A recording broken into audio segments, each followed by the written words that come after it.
कभी कभी ऐसा होता है कि लगता है ऐसे कि समय काटते नहीं कट रहा है, समय गुजर नहीं पा रहा है। लेकिन वक्त के साथ जीने की आदत हम लोगों को डालनी पड़ेगी। अब जैसे जैसे हम अपने एज में आगे बढ़ रहे हैं, नई नई जिम्मेदारियां, नई नई चुनौतियां हमारे लाइफ में आनी ही आनी है। इससे हम बच नहीं सकते हैं। और उन चुनौतियों से सामना करने के लिए बच्चों, ये हमेशा ध्यान रखना है कि आपको कड़ी मेहनत करनी है। ये जो संघर्ष हम लोग करेंगे ना, ये जो अभी हम लोग कर रहे हैं, ये आगे के उजाला की ओर इशारा कर रहा है। ठीक है। Magnetic effect of current continue है। अभी विद्युत धारा का चुंबकीय प्रभाव लगातार है। आज मैं दो ऐसे कॉन्सेप्ट के विषय में आपसे बात करने वाला हूं जो भविष्य का रास्ता साफ करेगा। और इस अध्याय में, इस चैप्टर में इसके कुछ अच्छे रिजल्ट्स भी देखने को मिलेंगे। मैं बता ही देता हूं, कल भी थोड़ी चर्चा इस पर की थी मैंने, और उसका नाम है इलेक्ट्रोमैग्नेटिक इंडक्शन। और इलेक्ट्रोमैग्नेटिक इंडक्शन, जिसे हम लोग विद्युत चुंबकीय प्रेरण कहते हैं, शायद आपको ये बात याद होगी कि मैंने आपको ये बात कही थी कि बिना बैटरी के भी बल्ब जला सकते हैं। एक ऐसी सर्किट, एक ऐसा परिपथ हम बनाएंगे जिस परिपथ में आप देखेंगे कोई भी सेल या कोई भी बैटरी हमने नहीं लगाई, फिर भी हम आपको करंट उसमें दिखा देंगे। उसमें ईएमएफ डेवलप होगा, यानी विद्युत वाहक बल पैदा लेगा, सब कुछ दिखा देंगे आपको। और जैसे ईएमएफ पैदा लेगा, पोटेंशियल डिफरेंस यानी विभव का अंतर भी जन्म लेगा। और जब विभव का अंतर जन्म लेगा तो स्पष्ट ये बात बिल्कुल क्लियर है कि बल्ब भी जलेगा। और ये बहुत ही, मैं आपको टॉपिक लिख रहा हूं आज के लिए, इसका नाम है बेटा इलेक्ट्रोमैग्नेटिक इंडक्शन। ज़्यादा आज काम नहीं करेंगे हम लोग, जितना करेंगे उतना एकदम कंठस्थ याद करके आज जाएंगे अपने लेक्चर से। इलेक्ट्रोमैग्नेटिक इंडक्शन जानते हैं। मैं आपको जानकारी के लिए बता दूं कि ये जो टॉपिक है ना, इस टॉपिक को हम लोग शॉर्ट सिंबल के रूप में EMI के नाम से जानते हैं। कोचिंग फील्ड में जाएंगे ना, अपर क्लासेस में, इंजीनियरिंग मेडिकल की कोचिंग में आप जाएंगे तो इस चैप्टर को EMI के नाम से लोग जानते हैं। और खूबसूरत बात यह है कि इस चैप्टर के अध्ययन करने का मतलब है पूरा का पूरा इलेक्ट्रोमैग्नेटिज्म, जितने टॉपिक्स अब तक हम लोगों ने पढ़े हैं उन सारे टॉपिक्स का एक बेहतर रिवीजन देता है ये। इसीलिए इलेक्ट्रोमैग्नेटिक इंडक्शन को हम लोग विद्युत चुंबकीय प्रेरण कहते हैं। क्या कहते हैं? विद्युत चुंबकीय प्रेरण, है ना। विद्युत चुंबकीय प्रेरण जानते हैं, प्रेरित करना।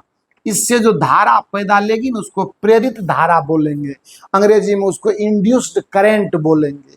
जो ईएमएफ डेवलप होगा, जो विद्युत वाहक बल्ब जन्म लेगा, उसको इंड्यूस्ड ईएमएफ कहेंगे। प्रेरित विद्युत वाहक बल उसका नाम हम लोग देंगे। अच्छा, कहानियों से पढ़ते हैं हम लोग। थोड़ी थोड़ी मैं आपको मतलब इस तरह से अपने सोशल बिहेवियर के, हमारे आपके बीच के वार्तालाप के कुछ साइड वाले चर्चा कर देते हैं, ताकि आपको ये लगे कि हम बिल्कुल एकदम ग्राउंड लेवल पर काम कर रहे हैं, हम जमीनी हैं, है ना। हमारी हकीकत जो है वो साथ में है हमारे, हम फेंक नहीं रहे हैं किन्हीं बातों को। तो ऐसा इसीलिए टॉपिक थोड़ा कम भी हो पर प्रेरणा ज़्यादा मिले तो वो ज़्यादा फायदा देता है आपको। और 10th का सिलेबस तो अब लगभग आपका समाप्त ही होने वाला है। बस आपको इंतज़ार करना है। और हमारे लगातार जो अभी मैं आपको एग्ज़ाम के लिए काम करके दूंगा, जिसका नाम मैंने एग्ज़ाम बूस्टर कोर्स रखा है, उस पर आप देखिएगा, बिल्कुल नए आयाम दिखेंगे आपको। जुड़े रहना है, मेहनत करना है। इसमें एक्चुअली मैंने आपको दो वैज्ञानिक का नाम गिनाया था। एक साइंटिस्ट था आपका जिसका नाम था जोसेफ हेनरी, ये अमेरिका के थे। ये कौन थे? जोसेफ हेनरी, ये अमेरिका के वैज्ञानिक थे। और आपको ध्यान से समझना है कि आगे ये हेनरी भी आपको अपने नाम से एक यूनिट देकर जाएगा। और एक था, आप इसको जानते हैं, इसकी चर्चा पहले भी कर चुके हम लोग, माइकल फैराडे। माइकल फैराडे, ये इस दोनों ही वैज्ञानिकों को ये रिस्पॉन्स जाता है, ये क्रेडिट जाता है, जिन्होंने ईएमआई के विषय में हमें पहली बार जानकारी दी। इलेक्ट्रोमैग्नेटिक इंडक्शन क्या होता है, आइए इस पर थोड़ी बात करके देखते हैं। तो मैं इसको इसको मैं इरेज करता हूं, चूंकि एक बेहतरीन डायग्राम लेना है हमें, सिर्फ हमने जानकारी के तौर पर आपको ये बात बताई। चलिए अब देखते हैं यहाँ से आगे। मैं टॉपिक ईएमआई लिख देता हूँ, ऐसे शॉर्ट में ईएमआई लिखता हूँ, और आज का जो ये है, इस ईएमआई से ही रिलेटेड एक दूसरी घटना के विषय में भी जानकारी दें। खैर, ये जो ईएमआई है, इसमें ये कहा गया कि विद्युत चुंबक से विद्युत धारा पैदा कर रहे हैं हम लोग, लेकिन कैसे? तो जोसेफ हेनरी और माइकल फैराडे के इस एक्सपेरिमेंट से पहले लोग विद्युत को और चुंबक को अलग अलग नज़र से देखते थे। उनका ये मानना था कि दोनों में कभी संबंध नहीं हो सकते, दोनों को हम लोग इंटर रिलेट नहीं कर सकते। पर इस कॉन्सेप्ट ने ये सच साबित करके दिखाया। हुआ क्या, देखा जाए। हमको तो ये पता है कि मेरे पास अगर एक बार मैग्नेट है, इस पर तो खैर चर्चा करते करते अब हम लोगों का मुंह थकते जा रहा है। ये जो बार मैग्नेट है, इसका साउथ पोल मान लो दक्षिणी ध्रुव यहाँ पर है, और नॉर्थ पोल यानी उत्तरी ध्रुव कहाँ है, यहाँ पर है। अच्छा, एक बात यह भी तो है कि जैसे चुंबक है तो चुंबक की तो चुंबकीय क्षेत्र रेखा होती है, इसमें किसी को शक नहीं होना चाहिए, आपको भी नहीं होना चाहिए, हमें तो खैर है ही नहीं। मैं तो इसको पढ़ाते पढ़ाते अभी 20 साल से मैं यही काम कर रहा हूँ। ये देखिए, नॉर्थ पोल है तो चुंबकीय बल रेखा कैसे निकलेगी? पोल से बाहर निकलेगी। ज़्यादा अभी फिगर को गंदा नहीं करना है। अब क्या है, इस चुंबक के सामने मैं एक इस तरह से एक क्वाइल का लूप बनाता हूँ। क्या बनाता हूँ? क्वाइल का मैं एक लूप यानी एक घेरा बनाता हूँ, और इस घेरे को बनाने के बाद मैं क्या करूँगा, इस लूप में एक गैल्वेनोमीटर मात्र जोड़ूंगा और कुछ नहीं करना है। इस लूप में क्या करना है, एक गैल्वेनोमीटर जोड़ना है। दो, इस लूप को थोड़ा सर्कुलर बनाएंगे, फिगर आपको अच्छा दे, रुकिए पूरा अच्छे से बना देते हैं इसको। इस तरह से अब मैं ले आया यहाँ पे। अब मैं क्या करता हूँ, इसके साथ एक मैं गैल्वेनोमीटर यहाँ जोड़ता हूँ। गैल्वेनोमीटर की जानकारी आपको है अभी के डेट में, ये जी है, गैल्वेनोमीटर है, और इसमें इस तरह से डिफ्लेक्शन आएगा, और आपको पता है कि डिफ्लेक्शन करंट रीड करेगा। करंट को अध्ययन करने के लिए, मेजर करने के लिए हमने इसको लगाई है। गैल्वेनोमीटर का क्या है, निडल है जो ऐसे डिफ्लेक्ट करता है, हर मीटर में लगा होता है, आपको तो देखा हुआ है सब। अब क्या है कि हमने इस तरह से इसमें ऐसे जोड़ दिया गैल्वेनोमीटर, हमारा सारा सिस्टम तैयार है। अब करते क्या है वो सुनिए। जब ये दोनों, ये लूप है और ये क्या है, हमारा मैग्नेट है, और चुंबक है तो चुंबक का चुंबकीय बल रेखा है, ये तो आपको पता है कि ऐसे जाएगा, ये है ना। तो ज्यादा अभी हम चुंबकीय बल रेखा थोड़ी ना पढ़ा रहे हैं, अभी हम आपको एक ऐसी बात बता रहे हैं कि जिसका कि आपको अंदाजा अभी तक नहीं था, और जो आपको अभी एकदम बिल्कुल लाजवाब चीज सिखाने जा रहे हैं हम आपको, एकदम गजब का, मजा आएगा। जैसे मेला में रसगुल्ला खाते हैं स्पंज वाला तो मजा आता है ना, बर्गर खाते हैं मजा आता है ना, उसी तरह का मजा ये भी देगा आपको। होता क्या है ये देखा जाए कि अब जैसे ये मान लो कि चुंबक भी विरामावस्था में रखते हैं, और यह लूप भी हम अभी रेस्ट में रखे हैं। दोनों में इसको मैंने एक स्टैंड पर फिट कर दिया है, अभी इसको चला नहीं रहे हैं। अभी जानते हैं क्या करते हैं, अब इसको इस तरह से अभी रहने दीजिए, अब इस पर एक होगा तो फिर बना लेंगे, अपने हाथ की बात है। इसको रेस्ट में रखे, इसके रेस्ट में रखे, गैल्वेनोमीटर सो रहा है, इसमें कोई डिफ्लेक्शन नहीं। जानते हैं डिफ्लेक्शन होगा तो क्या होगा, जब इस लूप में करंट दौड़ेगा तभी डिफ्लेक्शन शो करेगा, क्योंकि गैल्वेनोमीटर तो करंट मापने के लिए हमने लगाया। तो ये जब डिफ्लेक्ट किया, हम मानेंगे कि इस लूप में करंट दौड़ा। हम आपको क्या बोले थे, बिना बैटरी का बल्ब जलाएंगे, अभी जलेगा। पर ये फिगर में उतना बेहतर आपको समझ में अभी आने वाला नहीं है, आएगी बात 2 मिनट के अंदर। मैं कह क्या रहा हूं वो सुने आप ध्यान से। मान लीजिए ये मेरा बार मैग्नेट है, क्लियर, देख रहे हैं ना आप। इसका सपोज कीजिए ये नॉर्थ पोल है, ये इसका साउथ पोल है, यानी ये उत्तरी ध्रुव है और ये दक्षिणी ध्रुव है। और जो चित्र मैंने यहाँ पर बनाया है वो इस तरह से, और वो ऐसे निकल रहा है, ऐसे ऐसे जो भी जा रहा है, जो डायग्राम में आप देख रहे हो वही एज इट इज है। ये जो लूप हमने, लूप का मतलब होता बंद घेरा, ये माने चालक तार का बना हुआ है, ठीक है, बना लिया मैं। अब इसको रखना कैसे वो देखिए, नहीं क्या ऐसे रख दे, इस तरह से रखना। देखिए इसके फेस को ये चुंबक देख रहा है, हाँ ये है, समझ में आई बात।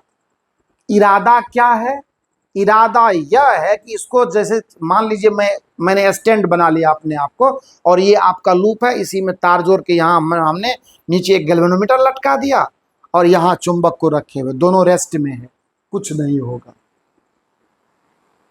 वैज्ञानिकों का कहना है कि जब इन दोनों में आपेक्षिक गति हम करते हैं, याद रखिएगा ये रेस्ट में रह सकता है, अगर मैं चुंबक को इसी दिशा में गति दूंगा, या तो मैं आगे ले जाऊं या मैं पीछे लाऊं, या मैं आगे ले जाऊं यानी चुंबक को मैं इस लूप की तरफ ले जाऊं या पीछे लाऊं, या चुंबक को मैं पकड़कर रेस्ट में रखूं और लूप को मैं आगे पीछे करूं।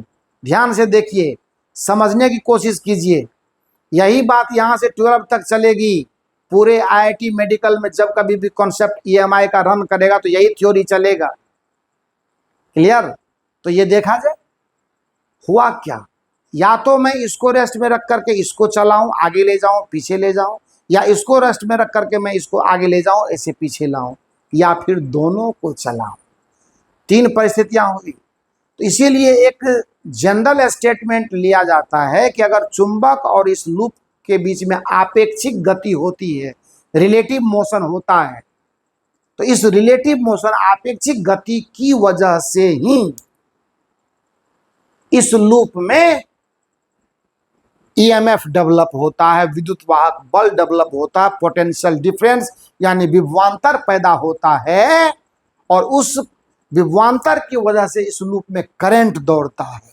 जैसे ही करंट दौड़ता है, ये गैल्वेनोमीटर हमको डिफ्लेक्शन देना शुरू कर दे, ये शो करने लगता है करंट दौड़ा, बढ़ा तो करंट बढ़ेगा, घटा तो करंट घटेगा, रोक देंगे जीरो हो जाएगा। यानी जब तक गति होती रहेगी तब तक करंट बनता रहेगा। अब आइए जानते हैं, ये होता तो है ही, हम आपको एक्सपेरिमेंट भी मौका लगा करके मैं दिखाऊंगा, पहले इसको कंप्लीट हो जाने दीजिए, मैं कराऊंगा पक्का, एकदम आपको एकदम तैयार करना है मस्त तरीके से। इसके लिए आप निश्चिंत रहिए, अपने पास न जुगाड़ की कमी है, न आप लोगों की दुआ से सरस्वती माता ने बुद्धि विवेक कम दिया है, सब कुछ है, और आपको इसका पूरा पूरा फायदा हम देने वाले हैं। खैर, तो क्या कहना है कि जब मैं इसको गति देता हूं दोनों के बीच में, या तो मैं इसको मैं भी वेग से चलाऊं या इसको मैं भी वेग से चलाऊं या V1 से चलाऊं, वो ये मैटर नहीं करता है, पर ये चले ना चले कोई एक चले, पर फेस के अलोंग चलना चाहिए, आमने सामने, नहीं कि इधर जाने लगेगा तो कोई फर्क पड़ने वाला नहीं है, या फिर लूप को ऐसे रख देंगे तो कोई फर्क पड़ने वाला नहीं है। इरादा क्या है ये जानिए पहले। ऐसे जब फेस पर गति करेंगे तो ये चुंबकीय क्षेत्र की रेखाएं देख रहे हैं ना आप, ये जो इस लूप से होकर के क्रॉस कर रही थी, जितनी संख्या में, मान लो 50,000 क्रॉस कर रही थी, इस दूरी पर रहने पर, नजदीक लाएंगे तो लाइन का घनत्व बढ़ेगा, तो फिर वो लाइन की संख्या होगा 50,000 से हो सकता है 80,000 हो जाए, ठीक है। तो ऐसा जो गति करते हैं ना, ऐसा गति करने से चुंबकीय क्षेत्र का मान इस लूप से बदलता है। यह जो लूप है बदलते हुए चुंबकीय क्षेत्र में अपने आप को देखने लगता है, और जैसे ही चुंबकीय क्षेत्र बदलता है, तो एक क्वांटिटी की चर्चा मैं कर रहा हूं, आपको सिलेबस में इस पर चर्चा नहीं है, पर मैं बोल देता हूं। यहां तो सीधे एक लाइन में बात खत्म कर दिया गया कि चुंबकीय क्षेत्र के बदलने से ही इस लूप में विद्युत धारा उत्पन्न होती है। पर इसका और भी कारण है क्यों ऐसा होता है। एक फिजिकल क्वांटिटी पढ़ेंगे आगे चल करके, मैग्नेटिक फ्लक्स, चुंबकीय फ्लक्स, है ना। वो चुंबकीय फ्लक्स दोनों से, इसके एरिया से मिलकर के और चुंबकीय क्षेत्र से मिलकर बनता है, वही बदलता है। उसी फ्लक्स के बदलने से, है ना, ईएमआई डेवलप होता, सॉरी कहते हैं ईएमएफ डेवलप होता है। तो उस पचड़े में अभी पढ़ने की जरूरत नहीं है, आप एकदम सॉफ्ट कॉर्नर से आइए, क्योंकि उसके लिए समय है, आगे की बात है, आगे पढ़ेंगे। तो क्या हो गया, तो निश्चित तौर पर दोनों के बीच अगर हम लोग आपेक्षिक गति करते हैं तो इस लूप में, इस गैल्वेनोमीटर में आने वाला डिफ्लेक्शन इस बात को शो करता है कि आपके लूप में क्या हुआ है, करंट दौड़ा है। पर यह भी बात जानना है, इस करंट की, अब करंट अगर इसमें रन किया है, इसकी दो दिशा हो सकती है, या तो लूप में ये ऐसे जा सकता है या लूप में ये ऐसे जा सकता है। बोलो ये बात सही है कि नहीं है। या तो क्लॉकवाइज सेंस में करंट बनेगा या एंटी क्लॉकवाइज में करंट बनेगा। तो कैसे बनेगा, तो उसमें भी एक नियम है जिसको लेंज साहब का नियम कहते हैं। उनका कहना था कि करंट ऐसे बनेगा ताकि इस लूप के चलते जो चुंबकीय क्षेत्र पैदा लेगा वो इस चुंबकीय क्षेत्र का विरोध करेगा। आइए स्टेप बाय जानते हैं। तो ये तो समझ में आ गई। कहते हैं चुंबक और लूप के बीच आपेक्षिक गति होने से, है ना, के बीच आपेक्षिक गति होने से, आपेक्षिक गति होने से क्या होता है, चुंबकीय क्षेत्र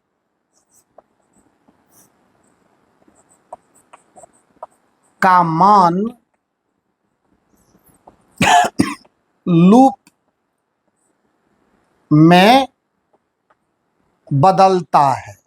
और आपको कारण हम बता चुके हैं, चुंबकीय क्षेत्र बदलने के बाद लाइन्स ऑफ फोर्स की संख्या में परिवर्तन आना बदलता है।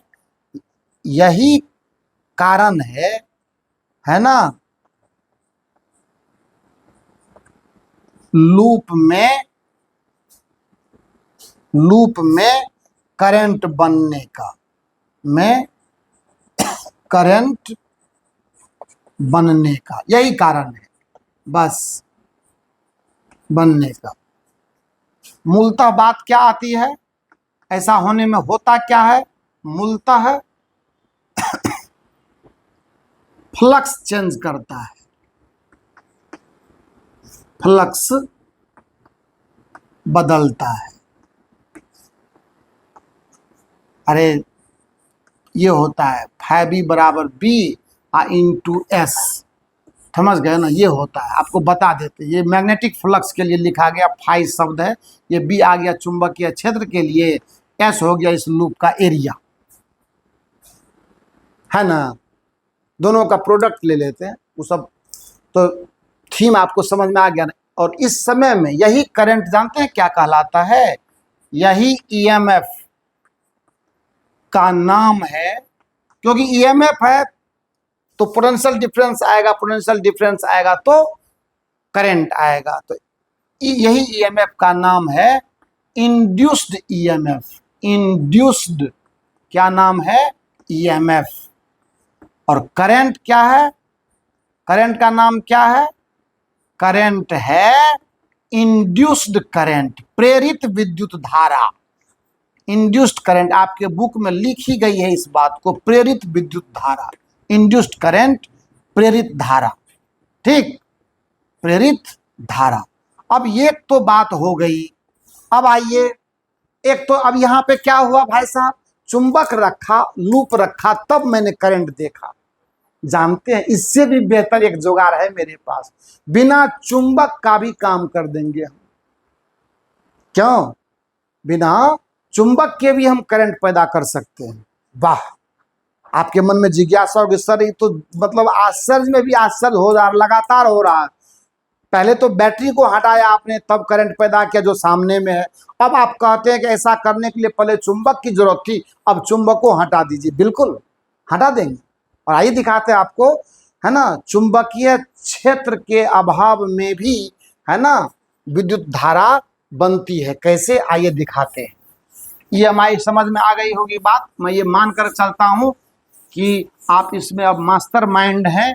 अब ये देखिए, ये आपको रिवीजन के लिए है, आप लगातार कोर्स भी पढ़ेंगे, है ना, और इसके थ्रू क्या होगा, जब बराबर सुनेंगे एकदम पूरा अपनी भाषा आ जाएगी आपको। आइए, बिना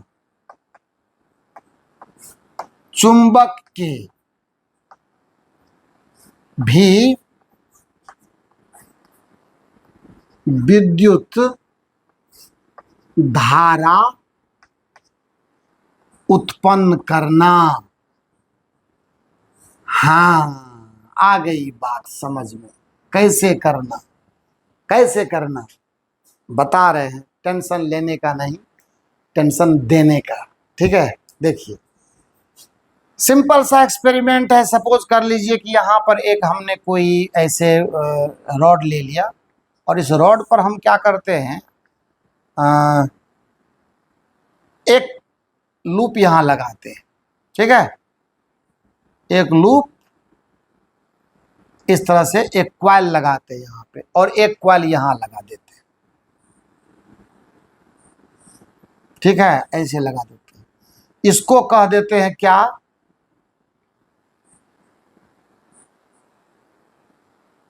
आउटपुट। मतलब ये हमको प्राप्त होगा।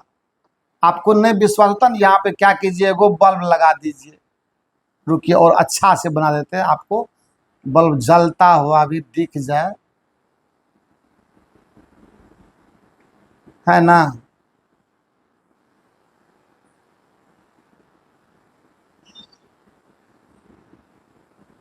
ये देखिए, लगा दिया ना। यहाँ पर क्या कर देते हैं, एक सोर्स ऐसा लगाते जो बार बार करंट को चेंज कर रहा हो। ठीक है, देखिए ये सुंदर सा मामला है, सुंदर सा मामला। ठीक, ये मत समझना ये आयरन, मतलब ये क्या है, कंडक्टिंग, ये आयरन कोर है, उस पर हमने दोनों कॉइल लपेटा है। अब यहाँ पे चुंबक नहीं है, नहीं है, लेकिन क्या है वो ध्यान से सुनेंगे आप।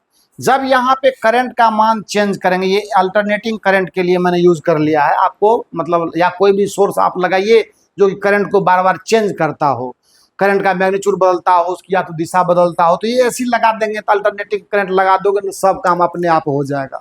हम आपको शुरू में पढ़ा चुके हैं AC DC के विषय में, दिश धारा और ये प्रत्यावर्ती धारा क्या होती है, दिशा बदलेगा।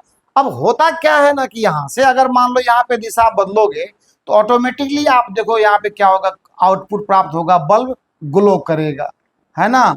यही तो है। क्या होगा, होगा क्या, इसकी सच्चाई क्या है। यहां पर जब करंट का मान बदला जाता है, इसको बोलते हैं प्राइमरी क्वाइल। क्या बोलते हैं इसको, प्राइमरी क्वाइल। और इसको बोलते हैं हम लोग सेकेंडरी क्वाइल।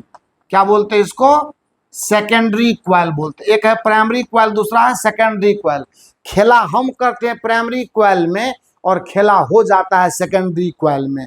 प्राइमरी क्वाइल में जब आप मैग्नेटिक फील्ड बदलोगे ना, सोलेनॉइड याद कीजिए, परिनालिका में मैंने कहा था करंट बदलने से उसमें मैग्नेटिक फील्ड बनता है। तो यहाँ जब करंट बदलोगे तो इसमें क्या होगा, चुंबकीय क्षेत्र बनेगा। करंट दिया तो इस कॉइल में चुंबकीय क्षेत्र बनेगा ना, लाइक सोलेनॉइड है ये, परिनालिका की तरह। थोड़ा गंभीरता से सुनेंगे तो समझ में आएगी बात ये, क्योंकि ये बहुत बेहतर चीज है। अगर मैं यहाँ पर विद्युत धारा को बदलता हूँ तो यहाँ पर क्या होगा, इसमें करंट दोगे तो चुंबकीय क्षेत्र बनेगा कॉइल में। चुंबकीय क्षेत्र जब बना तो चुंबकीय क्षेत्र बन गया। अब चुंबकीय क्षेत्र जब बनेगा तो इस आयरन रॉड के थ्रू चुंबकीय क्षेत्र ट्रांसमिट हो गया यहाँ पर, क्योंकि टेम्पररी ये भी मैग्नेटिक प्रॉपर्टी होल्ड कर लेगा, विद्युत चुंबकीय स्वभाव गेन करेगा। चुंबकीय स्वभाव जैसे ही दौड़ेगा, आ गया इस कॉइल के संपर्क में चुंबकीय क्षेत्र। अब इस चुंबकीय क्षेत्र के संपर्क में जब आया, अब ये चुंबकीय क्षेत्र क्या करेगा, यहाँ पर करंट बना के देगा, देगा ना। तो प्राइमरी कॉइल में जो चुंबकीय क्षेत्र आप बनाते हैं, वही चुंबकीय क्षेत्र ट्रांसमिट हो जाता है सेकेंडरी कॉइल में, और सेकेंडरी कॉइल में वो फिर क्या करता है, आपको करंट देने लगता है। ये आप अभी तुरंत एक्सपेरिमेंट देखें ना कि चुंबकीय क्षेत्र जब यहाँ बदलेंगे तो क्या होगा। चुंबकीय क्षेत्र को पैदा मैं यहाँ से कर रहा हूँ, बदल भी मैं यहीं से रहा हूँ, पर वो बदलाव यहाँ पर भी दिख रहा है। और जब यहाँ पर ये बदलता है, यहाँ पर चुंबकीय क्षेत्र पैदा किया जा रहा है और इस चुंबकीय क्षेत्र से यहाँ पर क्या हो रहा है, ईएमएफ डेवलप हो रहा है इस कॉइल में, और वो हमारा आउटपुट बन के आ रहा है। तो करंट यहाँ पर मिला, नहीं देना है बल्ब तो गैल्वेनोमीटर लगा दीजिए, आप कुछ भी कर दीजिए, तो अपने हाथ में बात है यार, अपने हाथ में बात है, लगा दीजिए और यहाँ पर करंट मिल जाएगा। तो आउटपुट में यहाँ पर कोई चुंबक हमने नहीं लगाया, कोई बैटरी हम लोग ने नहीं लगाया। इसको फिजिक्स की भाषा में कहा जाता है म्यूचुअल इंडक्शन, है ना, परस्पर यहाँ पे प्रेरण का कार्य हो रहा है। आपको मौका अगर लगा तो ट्रांसफार्मर का नाम आपने सुना होगा। ये ट्रांसफार्मर इसी सिद्धांत पर काम करता है जो आपके गली मोहल्ले में बिजली के पोल पर होता है। प्राइमरी और सेकेंडरी कॉइल की ही कहानी है, वो म्यूचुअल इंडक्शन का केस है। ठीक है, तो आज इतना ही समझ करके रखते हैं। चैनल को सब्सक्राइब कीजिए और फिजिक्स को समझने की कोशिश कीजिए, उसको समझने में कोई कसर नहीं रखना है, क्योंकि ये सब कॉन्सेप्ट एकदम जीवन में हमेशा याद रखने वाला है। ये 10वां पास करने के लिए पढ़ाया नहीं जा रहा आपको, 10वां में तो ऐसे ही समझ लीजिए गुल्ली डंडा का खेल है ये, लेकिन जब आप इसको जितना बेहतर तरीके से समझोगे आगे बहुत काम करेगा। 12 में तो खैर ये मास्टरपीस हो जाएगा आपके लिए। Thank you so much.